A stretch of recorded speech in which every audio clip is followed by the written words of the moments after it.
ગઈકાલે સાંજે Jamnagar city C division police સ્ટેશનમાં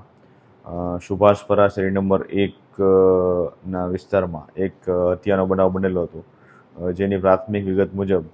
જે આ કામના મરણ જનાર છે, જેનું નામ છે ચંદ્રસિંહ મેરુજી રાઠોડ,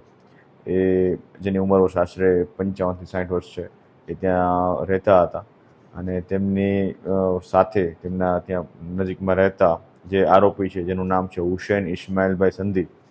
આ બંને ત્યાં હોય અને અગાઉ આરોપી દ્વારા ફરિયાદીને હાથુસીના પૈસા આપેલા હોય, જેની માગણી કરતા બાબતે બોલાચાલી થતાં આ બનાવ બનેલાનું પ્રાથમિક દ્રષ્ટિએ જે ફરિયાદી છે, જેમનું નામ છે લક્ષ્મીબેન લખુભા ચૌહાણ, એમના દ્વારા આ પ્રકારની ફરિયાદ આપવામાં આવેલી છે. જે આરોપી છે હુસૈન ઇસ્માઇલ, એને હાલ હસ્તગત કરી સિટી સિટી પોલીસ સ્ટેશન ખાતે એની વિશેષ પૂછપરછ ચાલુ છે અને આગળની કાર્યવાહી માટે નામદાર કોર્ટમાં રજૂ કરીને પોલીસના રિમાન્ડ માંગવામાં આવશે.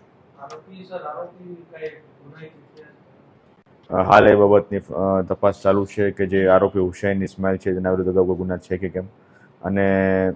આ બનાવનું સાચું કારણ જે ફરિયાદીએ જણાવ્યું એ તેમજ એના ઉપરાંત કોઈ બીજું કોઈ કારણ છે કે કેમ તે બાબતની પણ તપાસ કરવામાં આવશે.